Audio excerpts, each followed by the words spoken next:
السلام عليكم ورحمة الله وبركاته. سومالي محمد دمانتين soo dhawaada.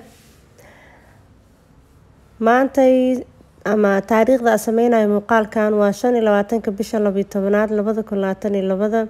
haduu alla qadar waxa ku arki doontaan kaxda dhulkan iyo deegaankan saan u quruxda badan leh saas ciyaalka kala footada isaga ciyaarayaan waa kaxda wax badan waa maqasheen kulli wax badan hadda ka hor muuqaalo waa idinka tusay maantana waxaan isoran karaa fursadii ugu weyn baad heshay oo aad la wadaagaysa asxaabtaada ama dadka kugu xiran ee Soomaaliyeed maasha Allah tabarakallah horta wadankeena ilaah baa u dhameystiray cimilo iyo qurux iyo jawi maasha Allah taala laga sheekeyn karo waa wada taqaanaan kaxda iyo degmooyinka inta badan magaalada jaamkeeda ka baxsanna waa cimiladooda boqolkiiba maasha Allah tabarakallah masjidka ugu weyn kaxda waayo masjid hada ka hor aan dhaxdiisa xitaa idin tusiyo weeyaan aad u macaan maasha Allah quruxna badan lagana taxadaray qaybta dumarka iyo qaybta ragana ay sameeyeen waa masjidka aan markaan soo galo wallahi maasha Allah aad ugu raaxaysto waayo masaajidada inta badan qaybta dumarka loo sameeynayo waxba ka noqnoqsansan laakiin kan waa say maasha Allah laamigana loo sameeyay kaxda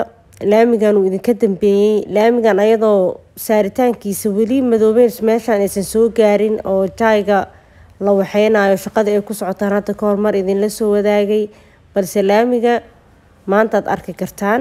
laamigan hadda meeshan uu ku egyahay dhismihiisa sii socod doona saarajeynayna oo waxa lagu xirayaa laamiga kale ee afkooye dhankan kalena ilaa xooshuuba is haystaa oo arki doontaan hadii alla qadaro laamigi waan ka soo leexday waxaan u soo leexday dhankeyga bidix markaan ka imaado dhanka xoosh markaa ka timaadid kaxda meelo badan laga soo galaa laakiin waxa ugu caansan dhankan ceelasha in laga soo galo ama dhanka tabeelaha iyo dhinaca xoosh labadaba waa laga soo gali karaa marka dhanka xoosh ka soo gashid oo aad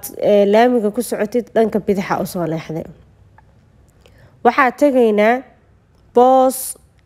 micnaha qiimihiisu uu yahay waxa lagu siiyay camal qaadasho camal micnaha waxa kala jeedaa qiimo aad u jaban oo qiimihii laga bixiyay qofku maanta aysan waxba dana ugu jirinin laakiin qof xanuunsan uu leeyahay rabo in uu dawo ama caafimaadkiisa uu ku dabiibto wixii qarashaado meesha uga soo baxo waxaan ta kale aan idinka codsanayaa qofka xanuunsan ee maantay xoolihiisa u xaraashayo caafimaadkiisa dartiis inaad u duceysaan oo aad ilaahay u barisaan inuu ilaahay caafimaad sariica siiyo daawo uu ku caafimaado ilaahayna ugu cibaadeysto ilaahay inuu siiyo aniga macnaha qofaan familnahay maanta ma aha laakiin Soomaali ahaan Soomaaliya dhana walaalahay ah haddana dad muslimiin ahaan nahay oo nabiga sallallahu alayhi wasallam المؤمن للمؤمن كالبنيان يشد بعضه بعضا أو كما قال عليه الصلاة والسلام قفك مؤمنك قفك كلو ولالكي واسدا دست أو كاليتو معناها اسمها أو كاليتو اسمها هل بلوكيتي متى كنان كرو والاسكو حوجيا يشد بعضه بعضا قاركود قارك كالو حوق بإسكويهين حديث كلان أها أو نبي كسكنا صلى الله عليه وسلم هدو قفك مؤمن قفك مسلم كه ولالكي ميل وحنونته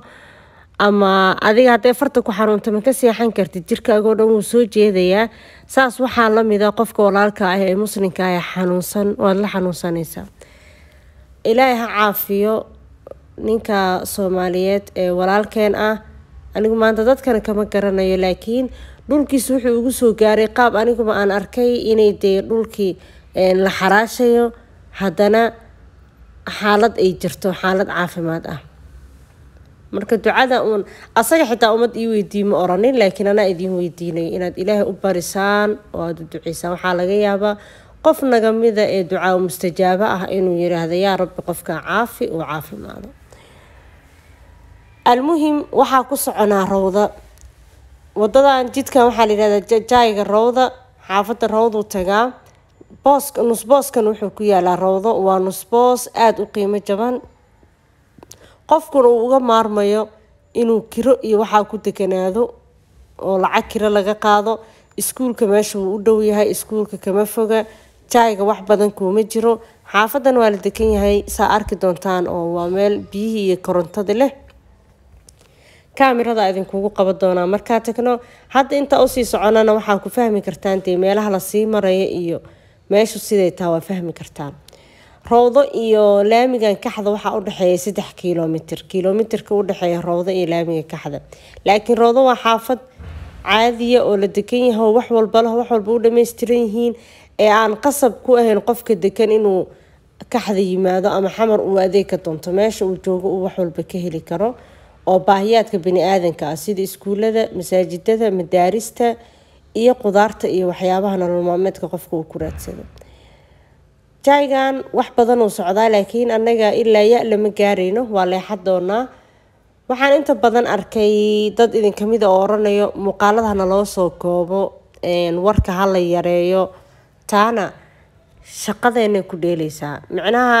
waxba ma doorinayo dadka kaleeto haddii aanan si sax ah wax idinkugu sharaxin muuqaalka wuxuu la dheeryahay waxa idinka dantiina ku jirto waa xog dhameystiran oo aadan u baahnayn inaad aniga intii soo wacdo waxba iga weydiiso haddii qofku uu meeshan macluumadeeda dhageysto uma baahna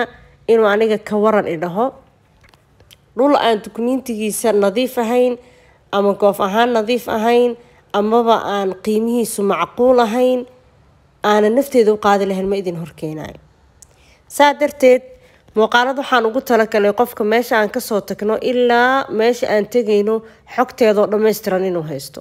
oo haddaan hadda inta kaamirada soo qaato meeshaan istaago aan idin iraahdo dhulkaanaa bannaan qiimihiisu waa intaan waxba kama fahmi kartaan intuu xigaa intuu ku yaalaa meesha loo sii marayo waa halkee dhul ahaan suu u yaalaa su-aalo badana isweydiin laheedeen su-aalaha baan idinka kaafiyey inaad isweydiisaan koley jaayga waa kasoo leexda waa aragteen jaayga dhinaca Rawdo xaafada ay ka dhisantaa uma soo leexanina dhanka kasoo horjeeda u soo leexda Rawdo iyo dhulkaan waxba iskuma jiraan oo isku muuqdaan markaa degtaa arki doontaan waana jaayga dhinaca kale ka soo leexday dhul macaan oo hawo macaan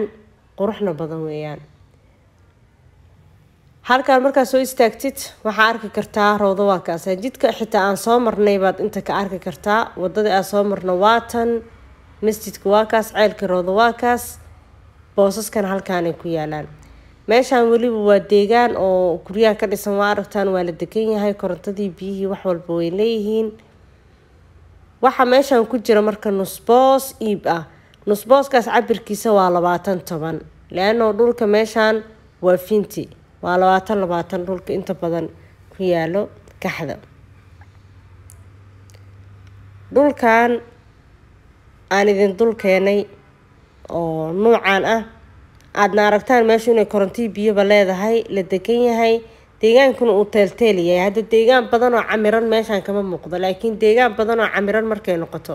qiimahan iyo wax u dhow kuma arki doontaan waan idin sheegay qofka iska gaday qof caafimaadkiisa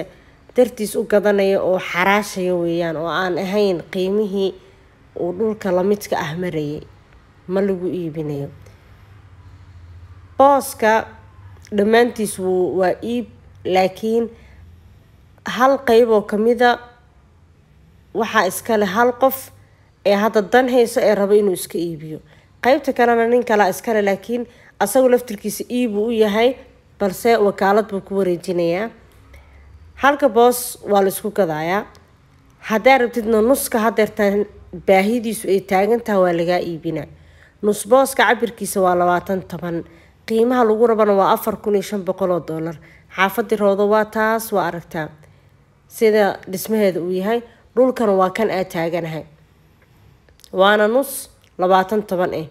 lacagta lagu rabana ay tahay $4,500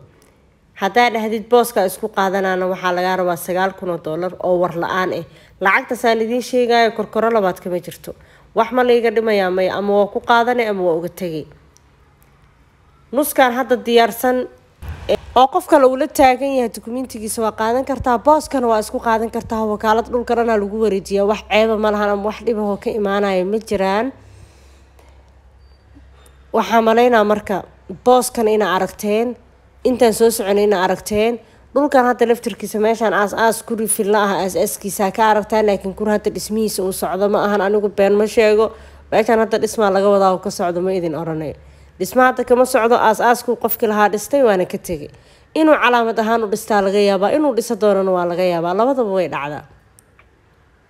balse dhulka waa kan macluumadiisana waa hesheen wassalaamu calaykum waraxmatullah